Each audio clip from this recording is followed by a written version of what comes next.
para ir como Sí. optimizando los tiempos, ¿no? De darle más Y importancia a los más... mira, parte de los contenidos de la bibliografía obligatoria los fuimos incorporándonos en las diapositivas. O sea que creo que la mayoría para el primer parcial se manejó con las diapositivas en relación a las respuestas que tuvieron. Mucho al libro no, me parece que no andaron. Acá lo que pasa que en realidad es como mucho contenido y a Sí. lo mejor les conviene. Vieron que quedaron las 2 clases de carnes y lácteos, que se ve la flora normal y algunos métodos de elaboración de derivados lácteos y productos cárnicos, que lo pueden leer para el momento que vamos a hacer las prácticas, como para ir relacionando, ¿sí? Ver cuál es la parte práctica con la flora natural que tienen estos 2 grupos de alimentos.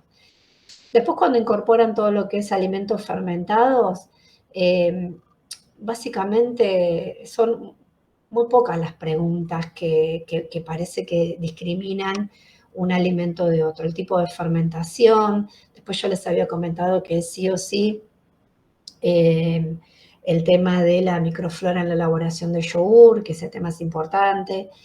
Después, en cuanto a un proceso, no se les va a tomar cuáles son las etapas del proceso de elaboración de cerveza, ¿sí?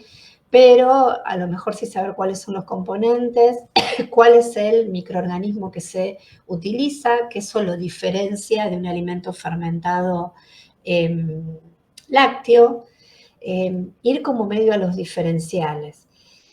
Y después, donde uno se hace como mucho matete, es ahora en esta parte de toxicoinfecciones alimentarias. Pero después van a ver, cuando ustedes lo lean, ahora vamos a volver sobre los temas que vimos la clase pasada, un poco también porque Marcos con el tema de que Lina tuvo que irse, habían llegado nada más que vieron Escherichia coli, y vamos a mirar nada más las diapositivas que faltan como para ponernos en tema. Y el hecho es que al final de todas las bacterias, de todos los géneros que vamos a ver ahora y relacionarlos con las toxicoinfecciones alimentarias, ustedes lo que van a ver es que hay características que son comunes a todos y otros que los diferencian. Entonces incorporé una diapo como para que vean cómo tienen que encararlo. Y desde ese lugar, ese contenido, a lo mejor hay una pregunta de choice, ¿sí? Donde ponga resultado de pruebas bioquímicas, a lo mejor tengan que identificar cuál es el agente causal de la ETA y vamos a poner algunos resultados de pruebas bioquímicas, pero ustedes fíjense que va a haber algo que va a ser distintivo, que a raíz de ese concepto van a poder diferenciar de qué se trata. A lo mejor sin memorizar cómo da, por ejemplo, el INVIC para Escherichia coli, que es totalmente distinto a cómo da el INVIC de Salmonella. Que de hecho, cuando uno después está trabajando en el laboratorio, todos los resultados de las pruebas bioquímicas no los tenemos en la cabeza. Uno siempre está continuamente recurriendo a bibliografía, pero lo que sí es importante es ver cuál es esa prueba bioquímica que me diferencia géneros, que me diferencia familias y un poquito lo que vamos a ver ahora. Para mi gusto, lo que nos falta a nosotros, para aquellos que quieran seguir como la rama de la microbiología, es dentro de una microbiología general, que en un futuro la idea es que microbiología general se dé solamente para quienes estudian alimentos, o incorporar en la primer parte de esta materia todo lo que es fundamentos de pruebas bioquímicas y justamente esto que yo les estoy diciendo. La primera forma diferencial es a través de un GRAM. Ustedes GRAM aprendieron a hacer. Separan en 2 grandes grupos. Una vez que tienen la tinción de GRAM, hay pruebas que me diferencian familias. Una es la catalasa, la oxidasa, el TCI, de acuerdo a cómo se va a ir abriendo como un árbol, como un diagrama de espina de pescado, no sé si en algún momento lo vieron. Entonces después, en relación a cómo van a ir dando esas pruebas bioquímicas básicas, uno va diciendo, bueno, voy para este lado y trato de llegar a un género determinado. Obviamente, capaz que es mucho llegar a una especie, pero sí aunque sea saber de qué género estamos tratando. Entonces, ustedes es como que tienen ahí un hueco, porque parten de una microbiología general a una microbiología aplicada de alimentos, donde ahora, por ejemplo, yo les tengo que hablar de toxicoinfecciones alimentarias y les empiezo a hablar de género, familia, especie, pruebas bioquímicas características, entonces medio como que se hace ahí un matete. Eso se considera, no es que yo lo voy a tomar considerando que tienen todo ese bagaje. Pero lo que sí me interesa es, en el caso que ustedes después vayan a trabajar en el laboratorio de micro, ver cómo se tienen que plantar ante alguna diferenciación, ante alguna identificación que tengan que hacer, ¿sí? Cómo tienen que jugar con las pruebas bioquímicas y ver cómo tienen que manejar la bibliografía, en realidad, ¿sí? Ahora vamos a ver que nosotros, la clase pasada vimos Escherichia coli, vimos Salmonella, ahora vamos a incorporar Shigella, vamos a incorporar Cronobacter, vamos a incorporar Yersinia, ¿sí? Y vamos a ver cuáles son las características que las reúnen y cuál es la diferencia. Después, cuando hablamos de una toxicoinfección alimentaria, yo ahora les voy a dar la forma de plantarse cuando lo tienen que estudiar. Ustedes después, yo hice un cuadro comparativo en relación a las diferencias morfológicas y bioquímicas de estos grupos que vemos. Ustedes lo que pueden hacer después, copiar esta forma de diferenciar y ver, por ejemplo, cuáles son los síntomas. Van a ver que hay síntomas que se repiten y seguro si yo los tengo que interrogar, voy a poner aquel síntoma que está únicamente en un tipo de toxicoinfección alimentaria. Cuando pensamos cuáles son los alimentos fuentes, que ahí también ustedes tienen que ver, o el alimento que pudo haber generado la toxicoinfección alimentaria, uno cuando dice se encontró, primero que van a ver que se repiten, muchos alimentos se repiten en distintas bacterias. Y después uno está hablando en función a la epidemiología, ¿sí? Porque hay tantos casos al año de toxicoinfecciones originadas por Campylobacter, producidas por tal alimento, ¿sí? Entonces, ahí hay cosas que obviamente, que se van a compartir, porque si es una contaminación cruzada, puede estar en un arroz, puede estar no sé, en una ensalada de ave.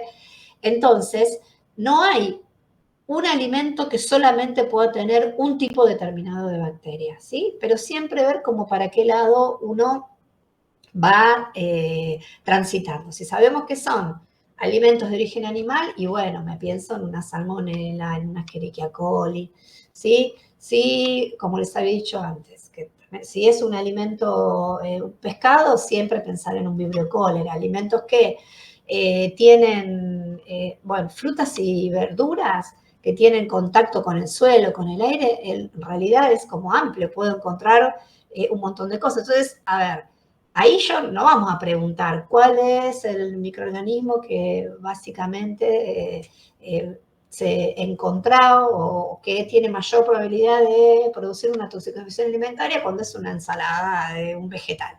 ¿Por qué? Porque es mucho y va a depender también del modo de manipular el alimento. Entonces, vayan a los conceptos que los diferencian. Ahora van a ver a lo largo de la clase cómo se tienen que plantar y a lo mejor esa inquietud que tenés, Lore, va a desaparecer. Déjame pensar, a ver si hay algo que te puedo... Seguro va a haber preguntas. Sí. ¿Me ibas a consultar algo, Lore? Claro, porque yo estaba pensando por ahí, que por Sí. ahí, si era choice, podíamos, no sé, tener una preparación con huevo y tener que decir qué bacterias estaban, cuál era la flora predominante. Pensé que por ahí venía enfocado por ahí el examen. Pero bueno, como ahora Sí, estamos diciendo. sí, puede ser, pero te voy a dar No, tantos no quiero dar datos. ideas, ¿eh? No quiero No, dar ideas, no, por favor. pero en realidad es lo que a uno le va a pasar cuando ustedes estén trabajando. Si ustedes van a auditar un establecimiento alimentario, bueno, a lo mejor les van a rechazar un lote y tienen que ver a dónde se originó y tienen que pensar cómo relacionan, qué etapa del proceso me pudo haber generado el desarrollo de aquella bacteria que tiene la particularidad de sobrevivir a tal condición, a una condición de refrigeración. Entonces, digamos, de entrada, tendrían que encarar ese hueco que yo les digo, clasificar, a ver, a nivel temperatura, ¿no? Psicrófilas, sabemos que son A, B, C y D. Entonces, ya les va quedando y a lo largo de toda la materia los van relacionando. Pero de hecho, esas cosas que yo repito y que seguramente van a ir en el parcial, van a estar. A lo mejor no ir tanto a lo macro, a decir, bueno, que sepan realmente una clasificación muy importante de bacterias, si ustedes las pueden clasificar en relación al pH, cuál es óptimo, en relación a la temperatura óptima de desarrollo, o en relación a las condiciones de aire, ¿no? de las condiciones de oxígeno ideales para que también se multiplique, por más que no van a ser muchas, pero a lo mejor las 4 o 5 que van a formar parte de las identificaciones en la práctica, cómo diferenciamos una pseudomonas de una enterobacteria, ¿sí? Lo más importante. Ahora van a ver, cuando terminemos la clase, de qué modo lo tienen que encarar. ¿Sí? Gracias, profe, sí. Bueno, esto les iba a decir. Fermentado seguro que va a haber, porque en realidad por ejemplo, es el tema estrella para Lina, por ejemplo. Si tiene que preparar una pregunta, seguro va a ir a un alimento fermentado. A mí me gusta mucho la parte de toxicoinfecciones alimentarias relacionada con lo que es un alimento en el cual se pudo haber encontrado el agente etiológico, pero lo que se va a preguntar va a estar, ¿sí? No va a ser nada muy escondido. El parcial, de hecho, fue así. Me parece que llegaron al parcial y en realidad no se sorprendieron. Y No, profe, pero este lo va a armar con Lina, está diciendo usted. El otro lo hizo usted solita, me parece, ¿no? Claro. Sí, lo vamos a armar juntas, pero seguro que cada una va a armar alguna pregunta. Va a ser mucho más chico, mucho más corto. Pero bueno, sí, hay como mucho contenido para leer. Así que, bueno. Bueno, pero una consulta. Sí, te escucho. Perdón, estaba viendo el tema de las diapositivas que están subidas con respecto a lácteos y cárnicos fermentados, y creo que vos habías agregado un par de diapositivas más, ¿puede ser? Sí. Y no sé si están subidas. Sí, las voy a subir. No, porque están como las de Olina. Ahora va a haber como medio un desfasaje ahí, pero seguramente las que yo incorporo no quiere decir que se vayan a tomar en el parcial, sino es como a lo mejor facilitar la comprensión. Lo voy a subir igual, pero bueno, quiero como también está Marcos, a lo mejor no la vieron con Lina, pero no implica que vaya a ser determinante. No es que en el parcial va a haber algo que a lo mejor yo agregué una diapo más y Lina a lo mejor no la tuvo en cuenta, pero sí. Pero es que ahora me lo anoto, así les cambio. Dale. Que eran fermentados, ¿no? Sí, la parte de lácteos y cárnicos fermentados. Porque yo me había impreso eso y después cuando lo repasamos creo que habías agregado un par de cositas más. Gracias. Bueno, gracias. Sí, esa va a pasar ahora también con esto que es toxicoinfecciones alimentarias, porque agregué ahí un par de cositas más. Pero bueno, al igual las van a ver también.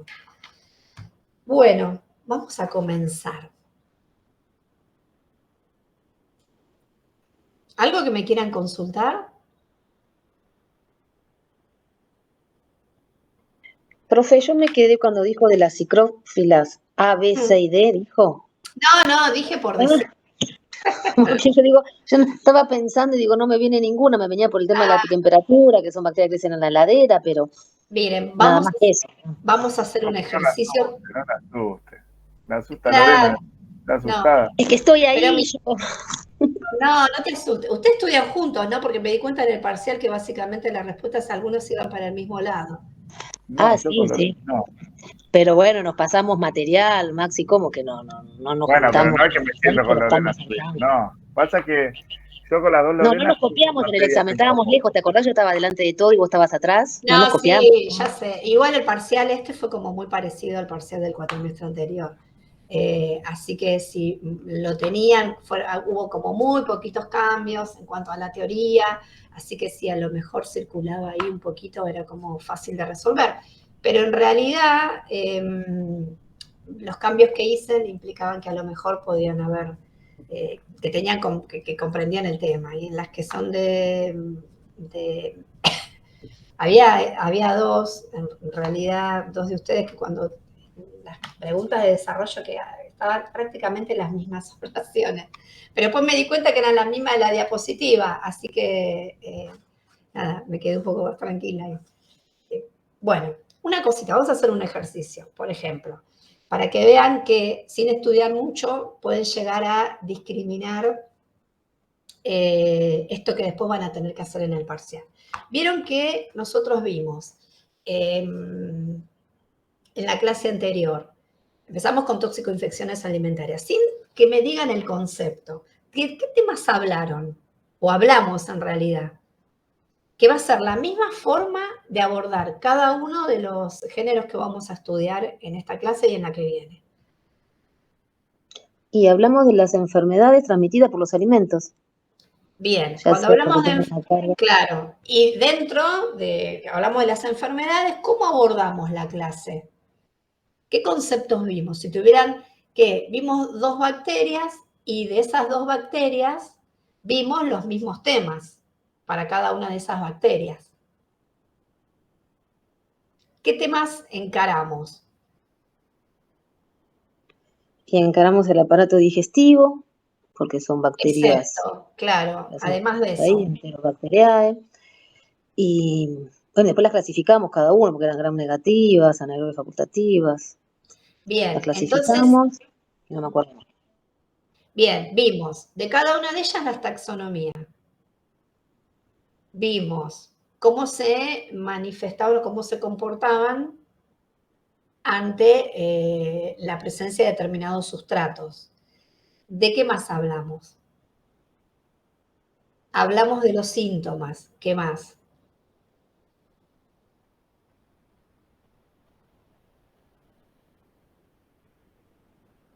¿Cómo actúan en el organismo para producir la enfermedad? Bien. ¿Qué más? ¿Cómo ingresan al organismo? Sí, algunos medios de cultivo.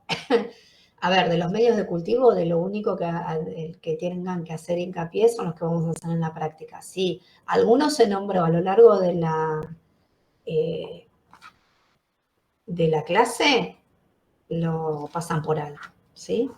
Bien, entonces vimos taxonomía, vimos morfología y pruebas bioquímicas, vimos los síntomas de la enfermedad, vimos cómo ingresaba el microorganismo al huésped, cuáles eran los mecanismos que tenían para infectar al huésped.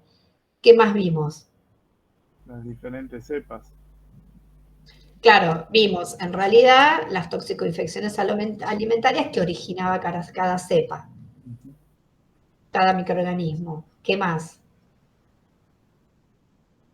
Bien, vimos cuáles eran esos componentes celulares que nuestro cuerpo está reconociendo como extraño y que va a ser justamente la causa por la cual va a originar una intoxicación alimentaria, ¿no? Y falta algo importante también.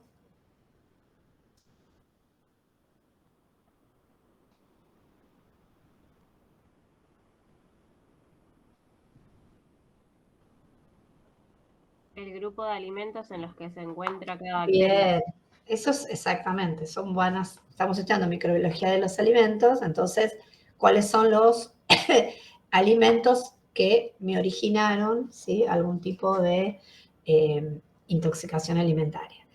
Sobre esos pilares vamos a hablar acerca de cada uno de los microorganismos.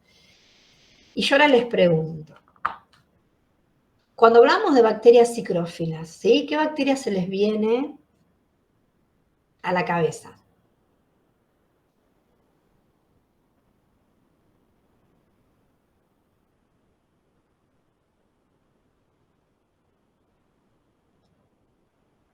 Pseudomona, pero no sé si está bien. Está muy bien, porque era la que tomé en el parcial.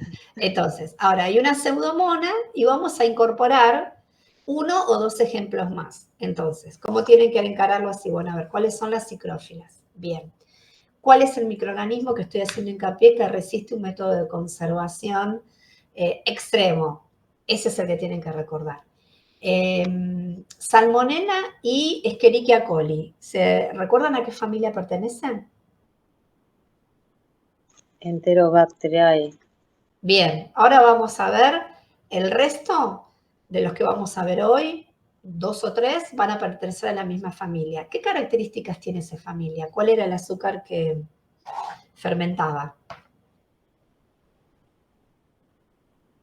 Que lo pregunté en el parcial. Glucosa y lactosa. Bien, glucosa. Y algunas fermentan la lactosa. Algunos son coliformes y en temperaturas distintas. Vamos a volver sobre eso. Hoy también vamos a hacer hincapié en estas diferencias, ¿sí? Bien, bueno, arrancamos entonces.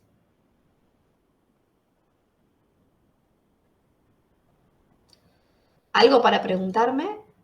¿Algo que quieran compartir?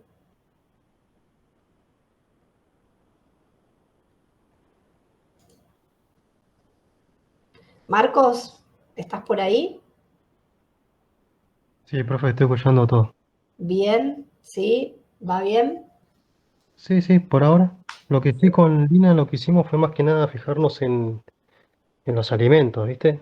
Por ejemplo, vimos cerveza, vino, ahora lo último, pues también agua vimos, nos enfocamos más en eso. Y lo último sí, todo lo mismo, taxonomía, salmonela, Escherichia coli, eso sí vimos todo. ¿Qué estaban viendo? ¿Les habían quedado productos fermentados para ver? Claro, sí, sí, Ah, habíamos llegado hasta citrato, biofilm, nos enfocamos mucho en eso y después también las cepas patógenas. Y hasta ahí bien, no habíamos. bien. Pasa que también la profe le quería poner la pantalla, todo allá en la facu y tenía que estar por wifi y el wifi no andaba. Y después buscó un proyector, le faltaba el cable. Y Porque ahí el perdimos todo. aula, claro, el aula en el cual tomamos el examen no tenía tele, ¿no? Claro, después Ah, pusieron, pero faltaba para poner wifi, o sea, había mucho retraso. ah, Entonces la profe ponele que arrancaba a las 3 y tenemos empezando 3:30, 3:40. sí, se complican esas aulas que no tienen como para proyectar. Bueno, vamos entonces.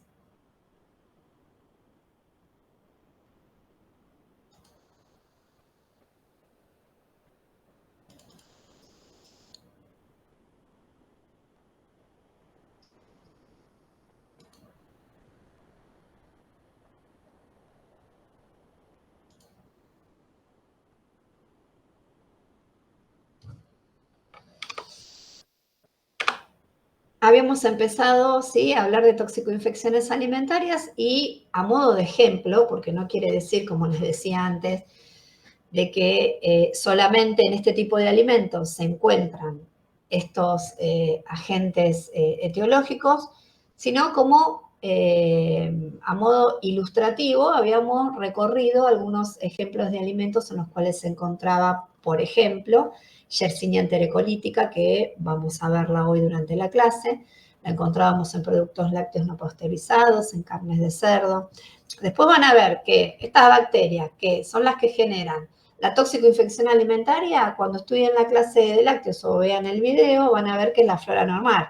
¿Por qué? Porque son bacterias que están como están formando parte de ese alimento y resisten algún proceso de pasteurización, algún proceso de fabricación. Entonces, si después no se conserva adecuadamente, esa bacteria se multiplica. Entonces, cuando vean y lean toda la materia en conjunto, van a poder ir relacionando. Bien, habíamos visto, por ejemplo, que distintas cepas de Escherichia coli, sea enterohemorrágica, enterotoxigénica o enteroinvasiva, vamos a ver que tienen, a lo mejor se las encontró en los mismos grupos de alimentos, como decir, como pueden ser lechugas, frutas, verduras. ¿Cuál es la causa? La causa es que en el riego ha participado probablemente agua servida o una mala operatoria de lavado o que no se haya aislado del contacto de animales. Después habíamos hablado de que especies de salmonela se han encontrado en alimentos cuyo origen eran aves de corral, productos lácteos no pasteurizados también. Shigella, como ejemplos de toxicoinfecciones alimentarias producidas por huevos y lechuga. Yo las marqué acá, ¿sí? Porque son los que vamos a ver. Y cuando recorran la clase, también va a haber más ejemplos de alimentos en los cuales se encontraron este tipo de microorganismos. Bien, comenzamos hablando de la taxonomía, lo ubicamos a Escherichia coli, dijimos cuáles eran las características en cuanto a su morfología y a las pruebas bioquímicas.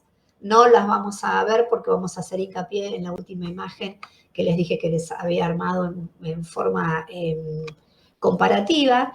Después, para cada una de las bacterias que vimos, indicábamos si tenía la particularidad de producir toxinas.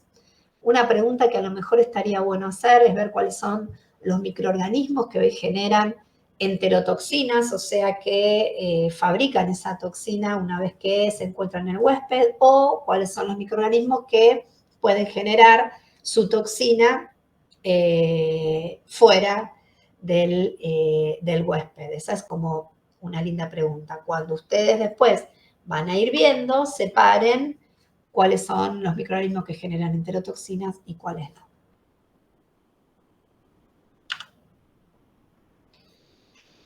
En el caso de Escherichia coli habíamos visto cuáles eran los antígenos que me causaban la virulencia de este microorganismo.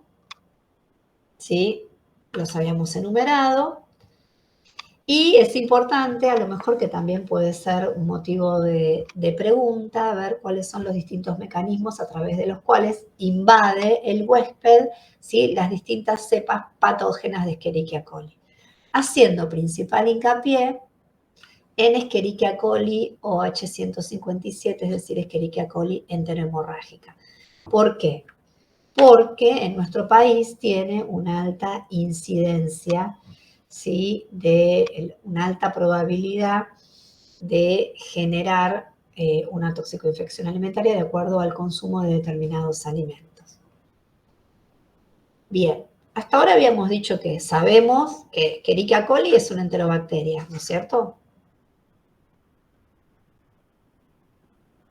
Sabemos que es un coliforme porque ustedes en el laboratorio lo aislaron y una de las muestras sin querer tenía Escherichia coli y vieron que tiene ese brillo metálico, ¿no?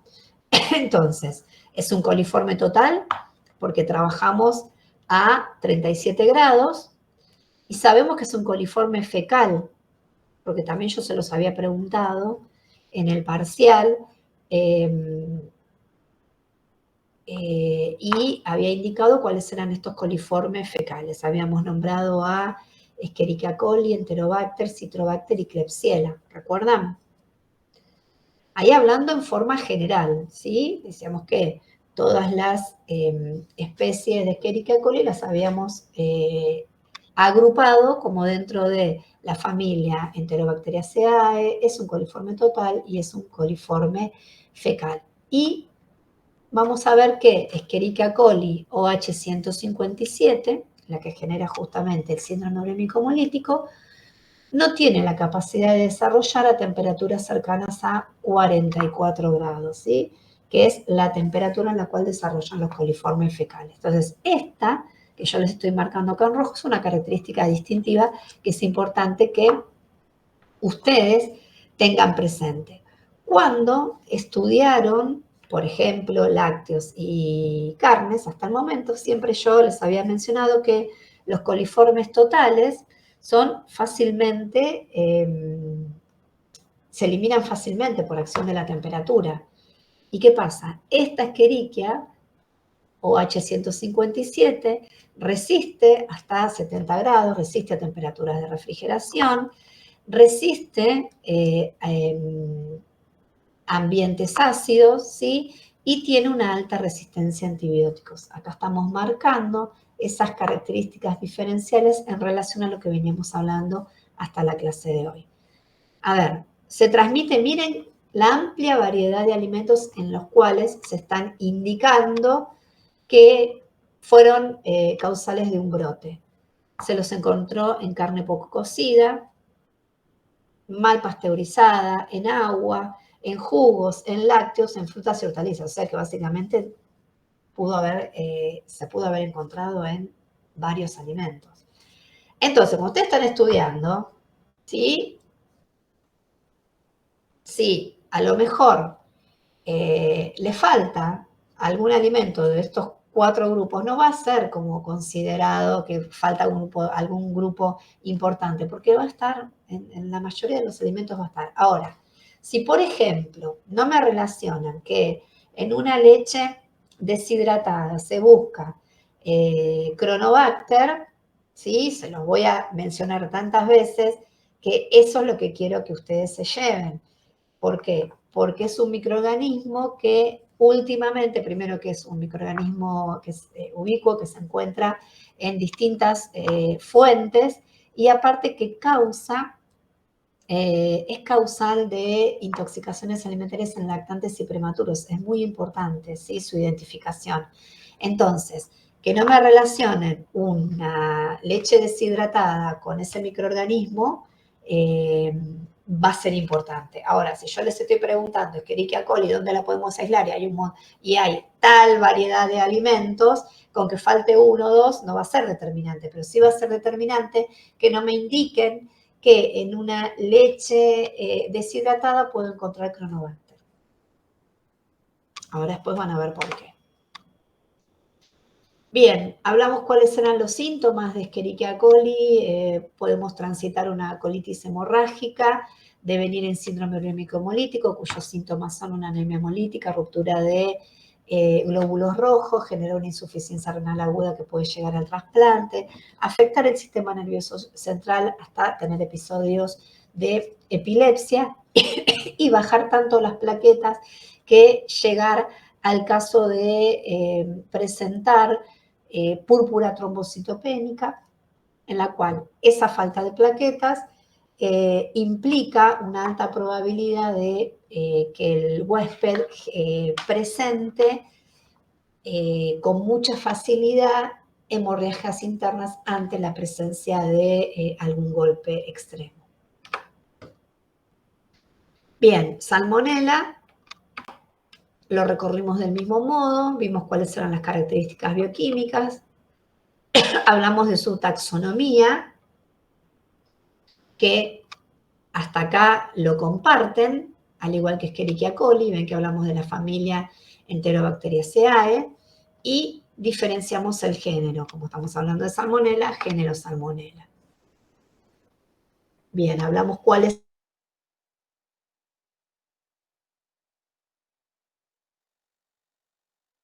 era somático, si era flagelar, si venía dado por el tipo de envoltura, y cuáles eran los distintos tipos de ingreso al huésped, a través del epitelio intestinal, por translocación a través de las células M que forman parte del sistema inmunológico, o si era a través de las células dendríticas que forman parte del sistema nervioso, las identifican y la pueden llevar a circulación sistémica. Bien, ¿cuáles eran los síntomas de la enfermedad? Y cuando estamos hablando de la presencia de diarrea, siempre se va a dar, cualquiera sea el agente causal, se va a dar por una excreción de iones, básicamente cloruros. Esa liberación de iones desde las células del intestino me va a provocar la liberación de agua hacia el entorno, y eso, a medida que va pasando el tiempo de incubación, me va a devenir en una diarrea. ¿Cuáles eran los alimentos fuentes para para la salmonelosis?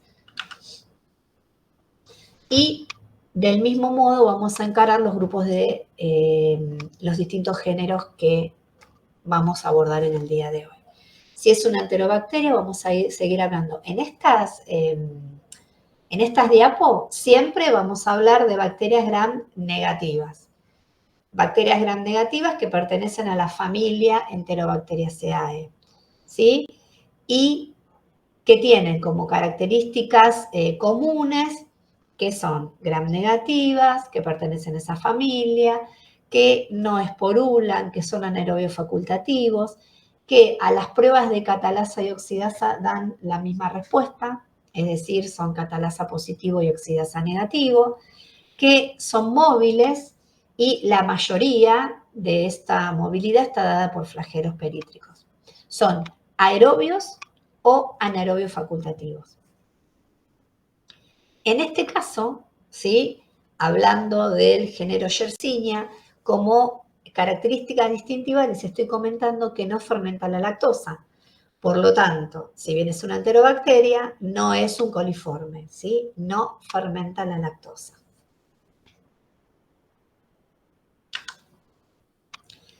Bien. Este género está formado por 11 especies, de las cuales las que nos interesan son 3 que son las patógenas, ¿sí? Yersinia pestis, que me genera la peste bubónica o la muerte negra, Yersinia pseudotuberculosis y Yersinia enterocolítica, que son estas 3 las que habitan el intestino de animales y los que nos pueden llegar a causar una intoxicación alimentaria. Bien, ¿qué característica tiene? Vamos a sumar a la pseudomona, que dijimos que era psicrótrofa, ahora vamos a sumar uno más. Entonces, hoy, ¿con qué se tienen que ir de esta clase? Saber que, además de pseudomona aeruginosa, otra bacteria que es psicrótrofa es Yersinia enterocolítica, ¿sí? Me va a crecer a pHs extremos, ¿sí? Esta es una particularidad que tiene este tipo de microorganismo. Puede desarrollarse entre pHs desde 4 hasta 10 unidades de pH. Lo mismo sucede con las temperaturas de desarrollo. Como es una bacteria psicrófila, va a desarrollar desde menos 1 grado centígrados hasta 40 grados centígrados. Por eso pueden resistir y pueden encontrarse en alimentos congelados.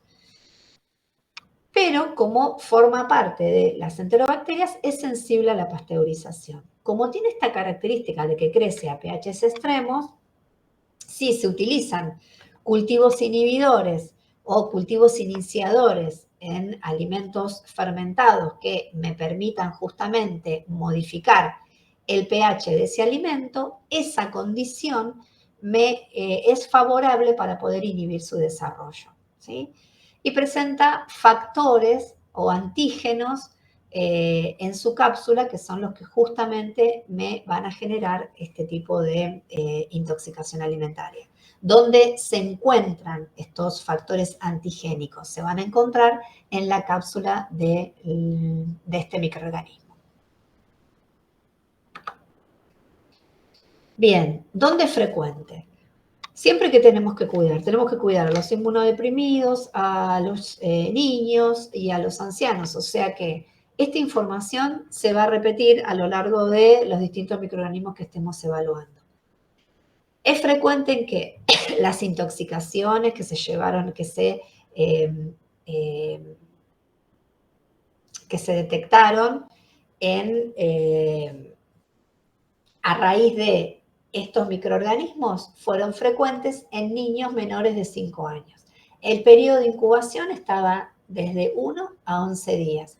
La dosis infecciosa es de 10 a la cuarta. Miren, acá ya es un poco menos a la concentración en la cual se tienen que encontrar los microorganismos que mencionamos anteriormente, como era Salmonella y Escherichia coli, que generalmente estaba en el orden de 10 a la sexta, 10 a la octava. Acá ya puede generar una intoxicación con una concentración bacteriana cercana a 10 a la cuarta. ¿Cuáles son los síntomas? No discrimina, no hay una característica distintiva cuando encontramos este tipo de tóxicoinfección. Se va a manifestar con fiebre, con dolor abdominal, La diarrea puede ser acuosa y en algunas circunstancias puede generar hemorragia.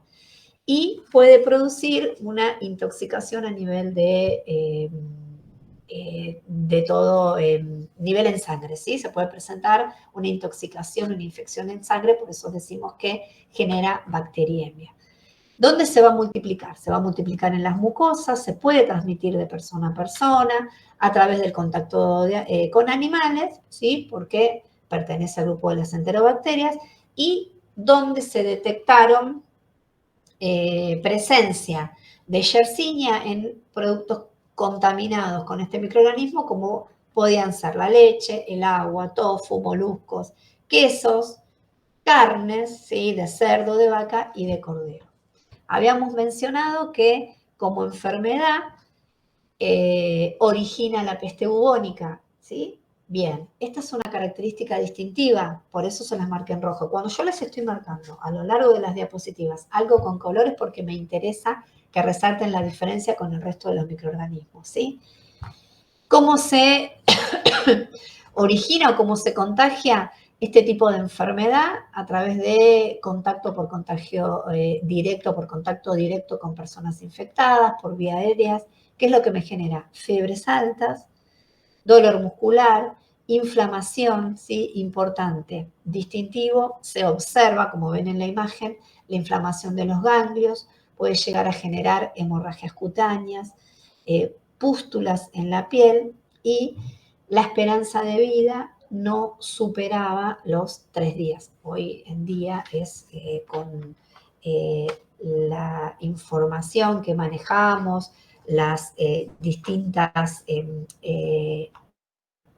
buenas prácticas de elaboración, ya no, muerte por peste bubónica es relativamente casi imposible, por lo menos este era agente causal de este tipo de decesos. Y en esas circunstancias la esperanza de vida justamente no superaba los 3 días.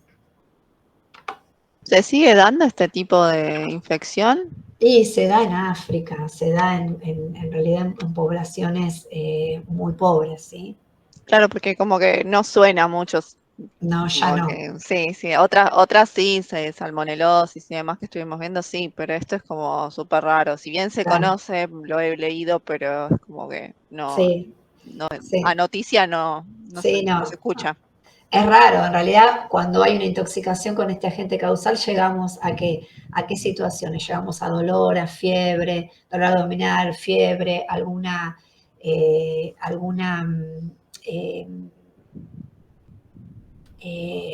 diarrea, ¿sí? Pero llegar ya hasta nivel de generar un cuadro de peste bubónica es como más difícil. Claro. Bueno, hablando de Shigella, no nos vamos a escapar a lo que estábamos hablando de Escherichia coli, Salmonella y Yersinia. Sigue siendo un bacilo gram negativo. ¿Con qué particularidad? Hasta ahora todos los que mencionamos eran móviles, ¿sí? Este es inmóvil. No forma esporas, al igual que las que mencionamos anteriormente, y no fermenta la lactosa, igual que Escherichia coli OH157 y que Yersinia. Esa es una característica distintiva. Ahora después vamos a volver sobre esto que les estoy diciendo. Como diferenciación común a la familia Enterobacteriaceae o como característica común es que dan catalasa positivo y oxidasa negativo. Si ustedes van al día que hicimos la prueba de oxidasa en el laboratorio, van a recordar que yo comparé una pseudomona que era positivo, ¿sí? Había llevado una Escherichia coli que era negativo, ¿sí? Una pseudomona que había dado positivo, una Escherichia coli negativo. Entonces, de ahí ya pueden traer esa información, cómo había dado esa prueba bioquímica en el laboratorio y ver que todas las enterobacterias que vamos a nombrar en esta clase cumplen con esa condición, ¿sí? Son catalasa positivo y oxidasa negativo. Todas son aerobias o anaerobias facultativas. En el caso de Shigella, es sensible a pHs ácidos, es sensible a baja actividad de agua y es sensible a métodos de conservación como es la radiación. Bien, ¿cuáles son las especies que me interesa que les suenen? ¿Sí? Shigella dicenterae, ¿por qué? Porque es un tipo que se encuentra en países en desarrollo y ha llegado a ocasionar epidemias mortales. Shigella flexneri y Shigella boide. Bien, ¿cuáles son los síntomas? Síntomas distintos a los que estuvimos mencionando, las cefaleas. Diarrea, al igual que todas, fiebre, dolor abdominal. En este caso, miren que bajita la dosis infectiva, ¿sí? Condición para resaltar en comparativa con el resto de las células. Acá la dosis infectiva es baja, es de 10 a 100 y el único reservorio es el ser humano. Y a través de que el ser humano actúa de reservorio, puede ser una transmisión persona a persona, de la persona pasar al alimento y generar la toxicoinfección alimentaria. ¿En qué alimentos los podemos encontrar? En leche, que ya lo mencionamos en otros alimentos, puré de papa, ensalada de atún, ensalada de pavo, agua, vegetales. ¿Por qué los nombro? Porque en estos alimentos, a nivel epidemiológico, se detectó que fue el agente causal de un brote de intoxicación que a lo mejor sucedió en 15 huéspedes, 20, 30, ¿sí? Cuando los nombramos así es porque hay alguna evidencia epidemiológica por el cual en estos alimentos se generó la presencia de esta toxicoinfección alimentaria. ¿Qué característica tiene?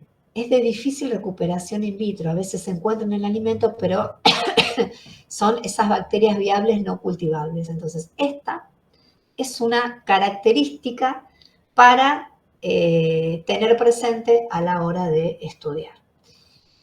¿Y por qué es de difícil recuperación? Va a depender de la composición del alimento en el cual se encuentre, de la concentración salina en el pH de ese alimento, de la flora competitiva que se encuentre en ese momento y del estado fisiológico de las células. A raíz de esta característica, puede permanecer como una bacteria viable no cultivable, generar la intoxicación alimentaria y en algunas situaciones no poder relacionarlo con el alimento fuente. Bien, pasamos a Cronobacter.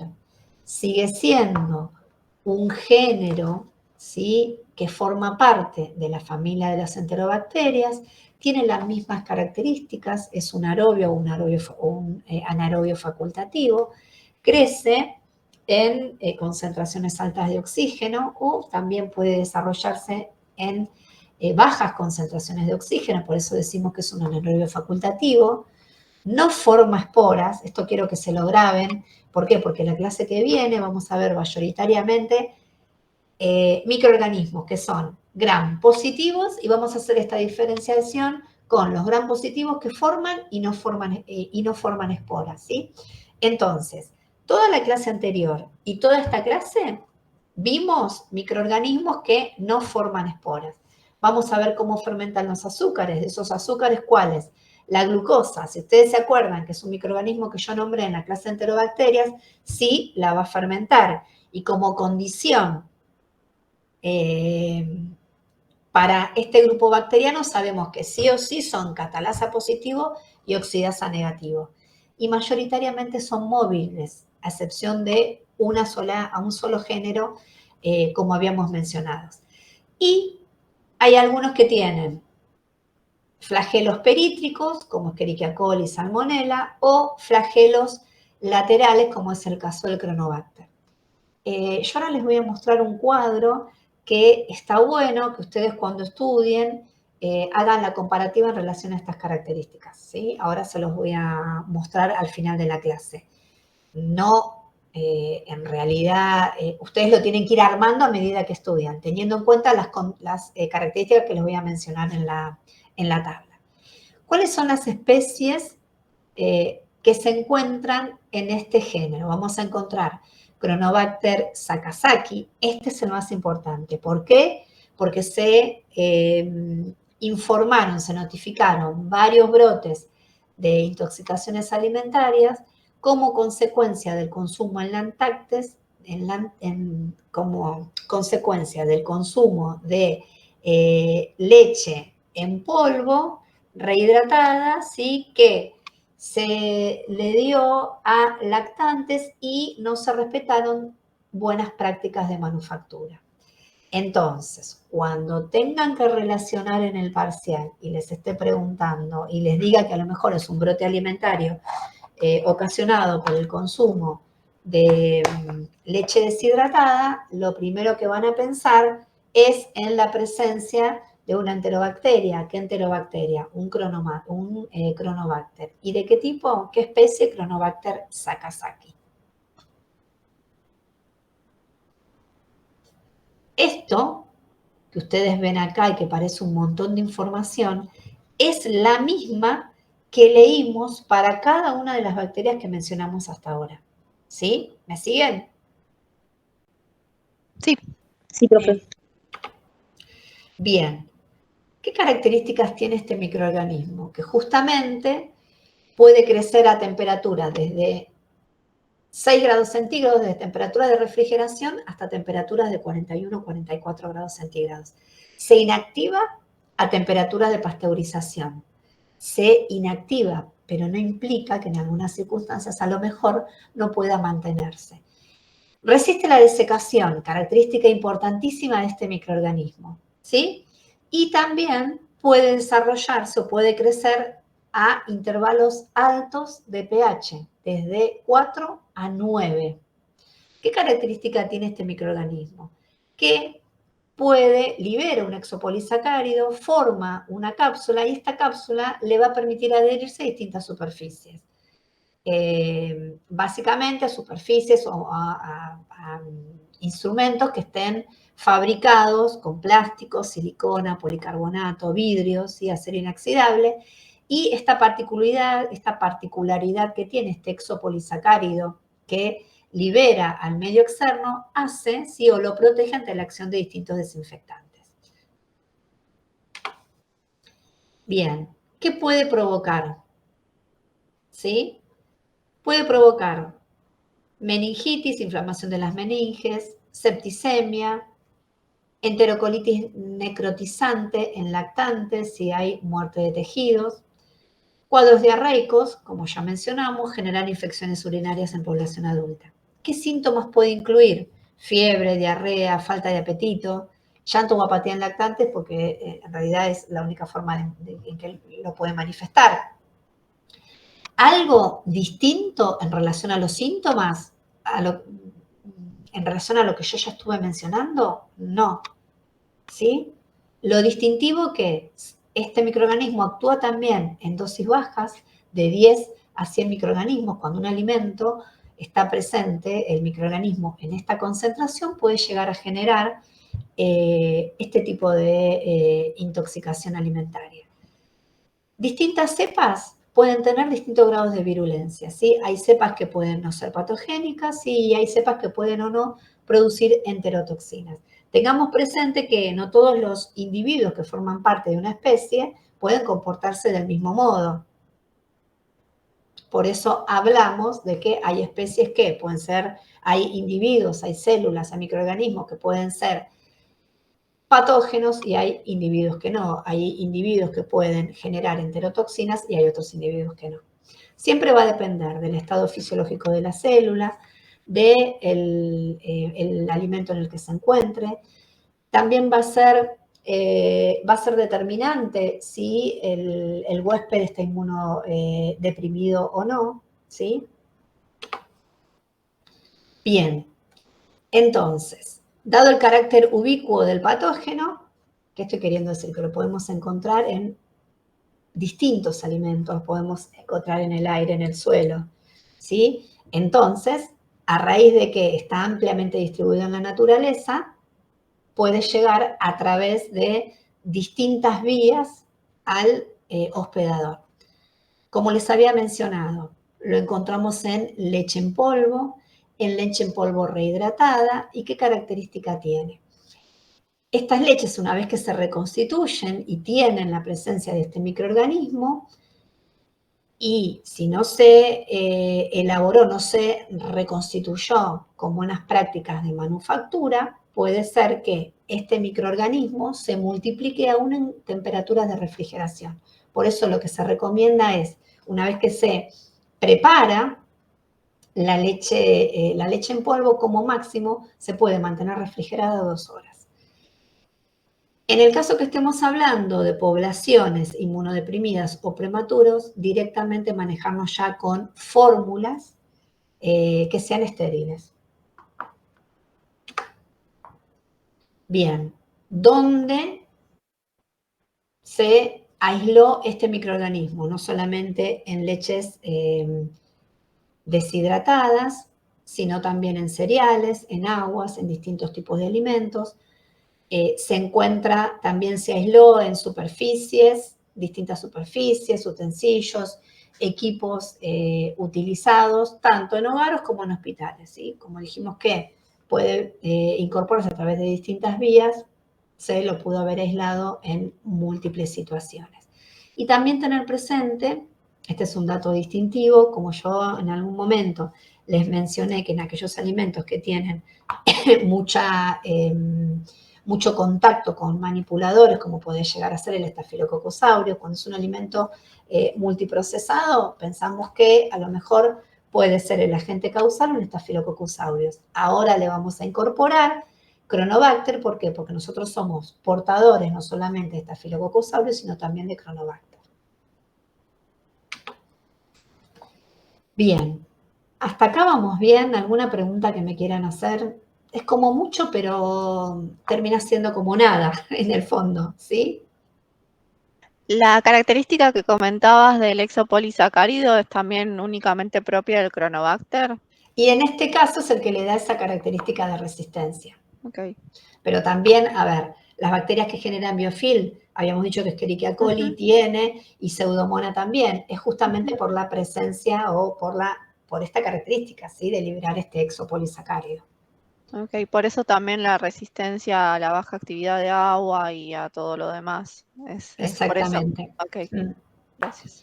Bien, entonces, hasta ahora, ¿cuáles eran las características en cuanto a morfología y características bioquímicas que comparten todas las bacterias que dijimos? Todas pertenecen a la familia Enterobacteriaceae.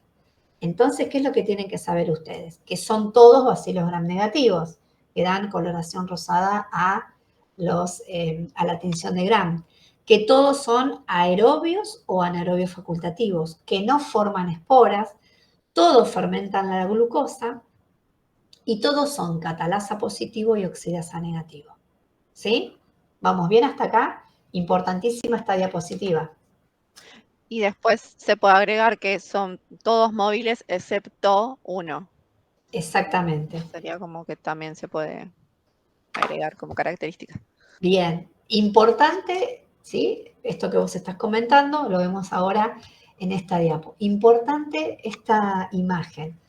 Ustedes cuando estén estudiando, ¿sí? Pueden agarrar y hacerse el mismo cuadro y pensarlo, ¿sí? Desde los alimentos. Acá yo hice una comparativa a nivel morfología y pruebas bioquímicas, pero ustedes le pueden poner como título alimentos en los cuales se aislaron, no sé, alimentos fuentes, por ejemplo, ¿sí?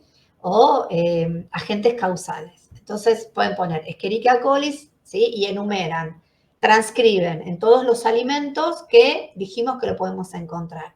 Shigella, ¿en qué alimentos? Escherichia coli H157, Salmonella, Yersinia, Cronobacter, ¿sí? Y ver cuáles son los alimentos que los comparten y cuáles son en los cuales yo estoy haciendo alguna indicación distintiva. ¿Sí? Miren, en la imagen que dijimos, como decía Lorena, en cuanto a la movilidad, Escherichia coli es móvil, al igual que Salmonella, al igual que Yersinia y al igual que Cronobacter. ¿Cuál es la única que es inmóvil? Shigella. ¿Sí? Bien. En relación a la fermentación de lactosa, que es lo que me va a permitir decir si es un coliforme o si no es un coliforme. De todos los que mencionamos, ¿cuáles son coliformes? Escherichia coli, excepto Escherichia coli, ¿sí? O H157, que puede no crecer a temperaturas en las cuales crecen los coliformes fecales, ¿sí? Entonces, ¿quiénes son coliformes totales? Escherichia coli, Cronobacter. ¿Por qué? Porque fermentan la lactosa. ¿Ven que está con el mismo color? ¿Quiénes no fermentan la lactosa? Por eso lo puse en rojo. No fermentan la lactosa Salmonella, no fermentan la lactosa Yersinia y tampoco puede fermentar la lactosa Shigella. ¿Sí? Esto también, ¿qué les va a ayudar? Que después cuando ustedes tengan que interpretar algún TCI, van a ver por qué en el tubo van a quedar con coloración roja en lugar de una coloración amarilla como consecuencia de la fermentación de ese azúcar y la generación de ácido láctico. Bien, en cuanto a la movilidad, ¿sí?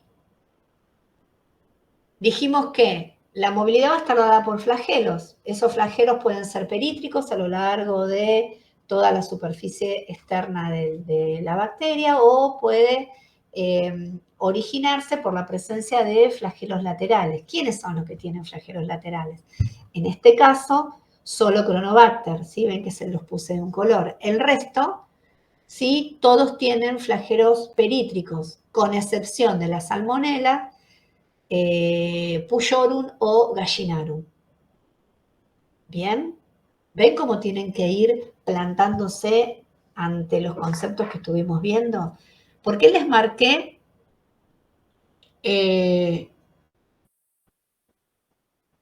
como característica distintiva que Yersinia enterocolítica es psicrótrofa, porque el resto de las bacterias no son psicrótrofas, ¿sí? Miren que están con el mismo color, tanto Cronobacter como Yersinia tienen un amplio intervalo de temperaturas de desarrollo. En el caso de Yersinia, entre -1 y 40 grados centígrados, y en el caso de Cronobacter también, entre 5 y 45 grados centígrados. ¿Qué es importante? Que Cronobacter resiste a la desecación y Yersinia, al ser psicrótrofa, va a resistir, va a estar presente en alimentos congelados, ¿sí? Cronobacter también se encuentra en bajas dosis infectivas. Después hay algunos también que habíamos mencionado que la dosis infectiva también era baja. Lo podemos incorporar y marcar con color, ¿sí? Pero no sé si, Lore, la duda que vos tenías al principio de la clase, cuando ves el modo de encarar esta diapo, te ayude y te deja un poco más tranquila. Sí, sí, porque al tenerlos todos ahí con estas características, sí, para estudiarlos me parece mejor. Bueno, ustedes lo que tienen que hacer es plantarse con la información de este modo. ¿Sí? Les voy a mostrar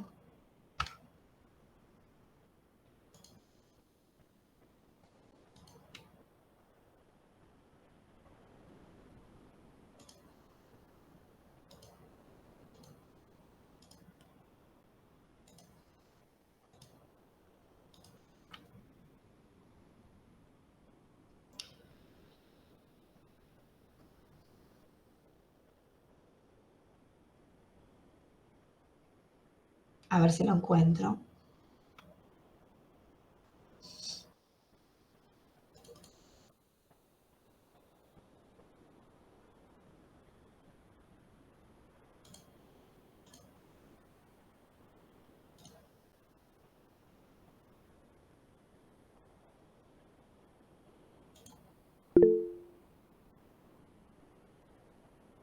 Hacia el final ya cambian a las bacterias gram positivas, ¿sí? No las pongan todas mezcladas, porque si no se les va a complicar para estudiarlo después. También váyanle dando un orden hacia abajo a los microorganismos que son comunes y después qué características. Por ejemplo, las especies, la tinción, si hay alguna prueba bioquímica que los distingue, si generan o no toxina, si generan esporas, si las dosis infectivas son altas o bajas. El tiempo de incubación, si hay algunas que ustedes ven que el tiempo de incubación, como vamos a ver con Clostridium botulinum, que es muy poco el periodo de incubación, y los síntomas y el alimento. Así lo estudian. ¿Ven? Sí, sí. Lore, ¿estás por ahí? Sí, Sí, profe, estoy acá. Bueno, así no se te va a complicar tanto. Bueno, si dejamos de compartir, vemos 4 o 5 diapos de las 2 bacterias que siguen.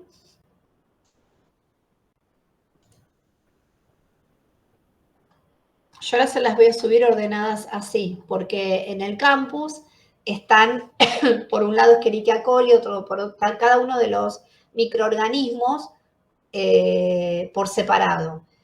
Yo les agrupé los que tienen características parecidas. Entonces, en esta clase están todas las enterobacterias, ¿sí? Vayan estudiándolas así. Ahora vamos a ver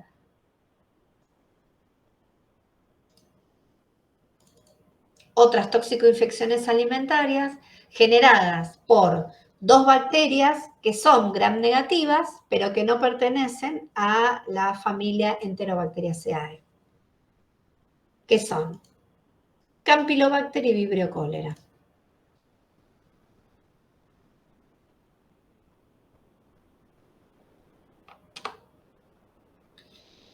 Bien, ¿qué características tienen? Como las otras, los otros bacilos gram negativos, como la otra familia, son bacilos gram negativos. No forman esporas, son móviles y tienen crecimiento aerobio o anaerobio, ¿sí? Igual que lo que veníamos charlando. Especies que son importantes desde el punto de vista alimentario. Campylobacter, ¿sí? Campylobacter jejuni o Campylobacter fetus, ¿sí? Y Arcobacter. A nivel temperatura ideal o temperatura de desarrollo, no crecen a temperaturas por debajo de 15 gramos los géneros Campylobacter. Presentan un solo flagelo o 2 flagelos en los extremos. Comparándolo con las enterobacterias, y habíamos dicho que la mayoría tienen flagelos perítricos. En este caso, estamos en estas diapositivas con microorganismos que tienen un solo flagelo o 2 flagelos en los extremos.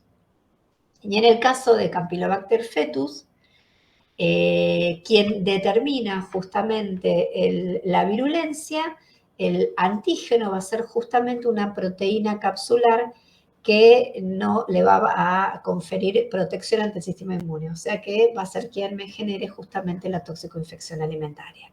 La diferencia entre el Arcobacter y el Campylobacter es, si bien las distintas especies de Campylobacter pueden presentar 1 o 2 flagelos polares, en el caso del Arcobacter tiene un solo flagelo en uno de sus extremos. A nivel temperaturas tampoco crece, a diferencia del Campylobacter, crece bien a temperaturas bajas, como son de 17 grados centígrados, no así el Campylobacter, y también puede presentar crecimiento entre 37 y 42 grados centígrados. Profe, Bien. perdón, ¿a qué familia pertenecen? Porque dijo que no eran enterobacterias. ¿A qué familia pertenecen? Campylobacteriaceae. Ah, listo. Bien.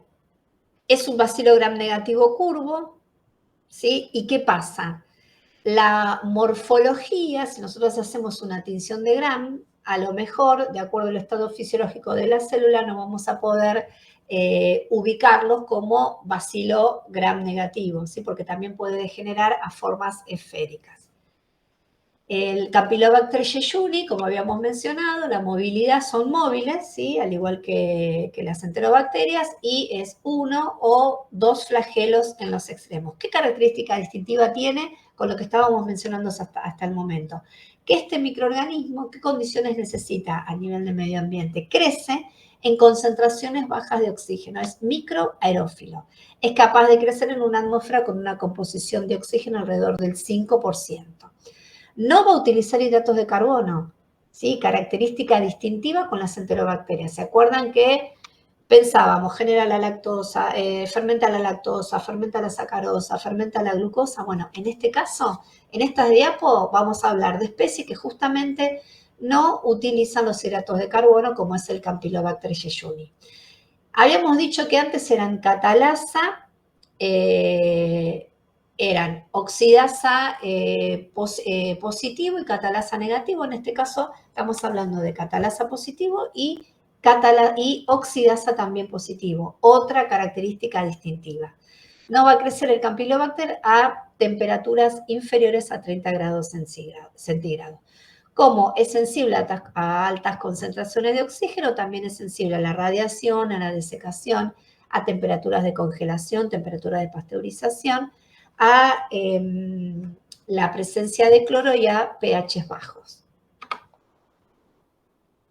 Bien, es zoonótica, o sea que la vía de incorporación puede ser a través de los animales, puede estar presente en el tracto gastrointestinal del comensal, ¿sí? Como es a través de animales domésticos o animales salvajes. Se encontró en aves de corral también.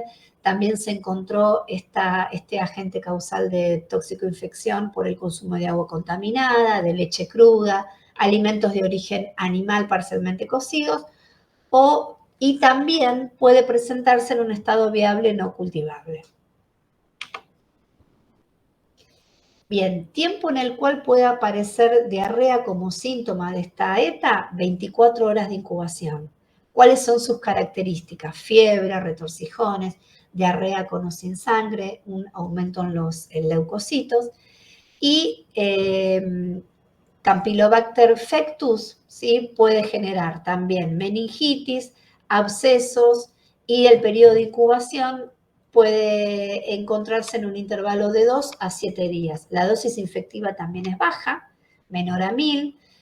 La población susceptible son niños y adultos jóvenes y esta bacteria tiene la particularidad de producir una toxina que es termolábil.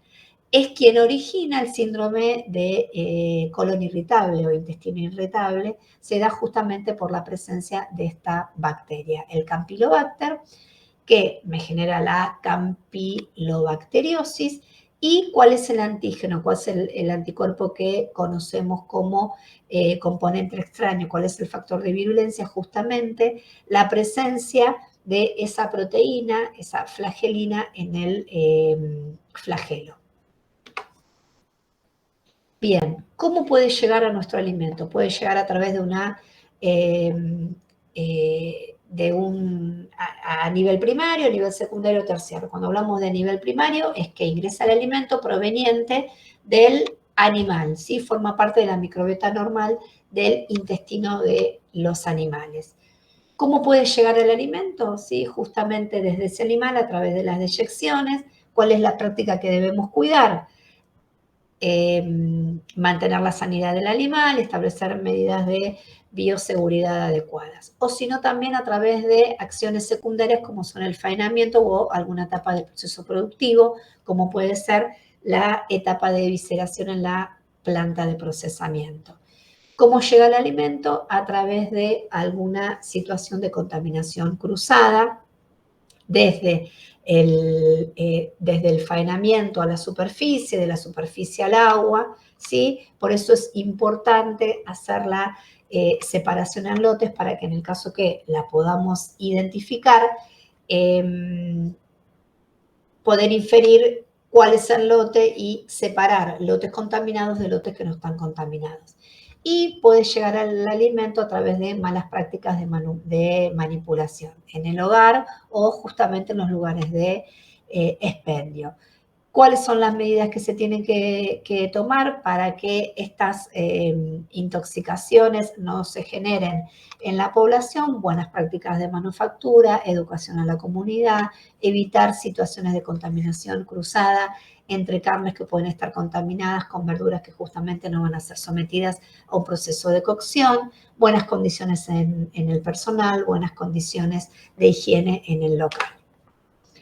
Bien, vamos al caso de Vibrio cólera. También es un bacilo gram negativo, pero pertenece a otra familia. No pertenece ni a las enterobacterias, ¿sí? Ni a la familia Campylobacteriaceae. Pertenece a la familia Vibrio y un ejemplo característico, aquella especie que justamente nos genera la mayor cantidad de toxicofunciones alimentarias, es el Vibrio cholera.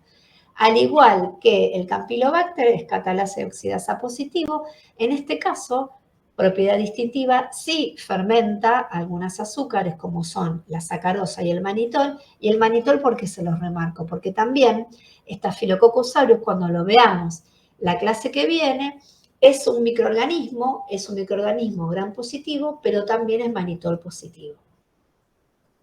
No forma esporas y en este caso sí puede fermentar la glucosa. Tiene un flagelo polar y como característica que quiero que se lleven de la clase de hoy es que puede tolerar pHs extremos y vive en agua, en mariscos y en el plancton. Por eso la mayor cantidad de toxicoinfecciones alimentarias por la presencia de Vibrio cholera se da en alimentos provenientes del mar. Resiste el frío, resiste el calor, pero es sensible a la falta de agua y a la luz solar. Puede crecer en concentraciones elevadas de sal. Bien, ¿cuáles son las características aún de cólera? ¿Sí? La enfermedad que origina este tipo de microorganismo, abundante diarrea, deshidratación, puede llegar a ocasionar la muerte. ¿Cómo invade al huésped? No invade las células, sino que justamente se adhiere al epitelio celular. Puede producir toxina, una enterotoxina colérica, y también otras toxinas que me van a producir ¿qué? La eliminación de los iones, como consecuencia de esta eliminación de iones a la luz intestinal, la eliminación de agua y generarme la diarrea en el individuo. ¿Cuáles son los alimentos que me dieron origen a cólera? Alimentos de río, importante, esta es la característica que quiero que remarquen como distintiva. Alimentos de río, marinos crudos, crustáceos, moluscos, cangrejos, algunos vegetales y hortalizas crudas, como consecuencia del lavado con agua no potable o contaminada con heces. Y puede darse también la transmisión de este tipo de microorganismos a través de las moscas. Bien, bueno, hasta acá llegamos. ¿Algo que me quieran comentar?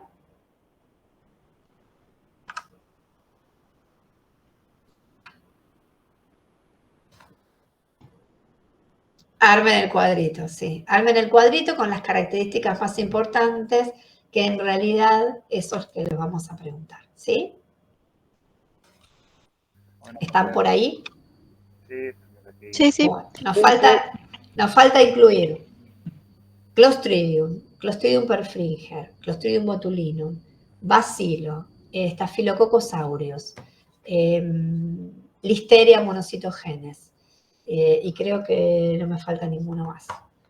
Así que a todos estos microorganismos les vamos a incluir los que ya les mencioné, que son todos bacterias gram positivas. Entonces el martes quedamos virtual. El martes virtual es la última clase de toxicoinfecciones alimentarias. Les voy a tratar de dar lo más importante de hongos toxigénicos, como para encontrarnos ya el jueves en la clase práctica.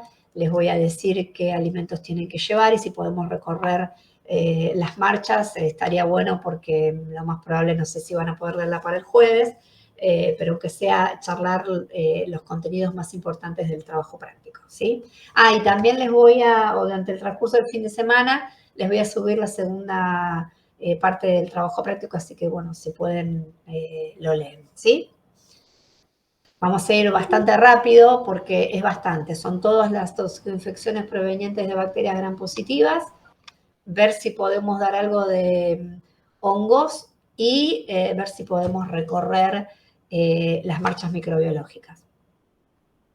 Capaz que nos quedamos hasta las 9, probablemente la clase próxima, ¿sí? Bueno, algo para consultar, algo para preguntar, si no nos estamos viendo el martes.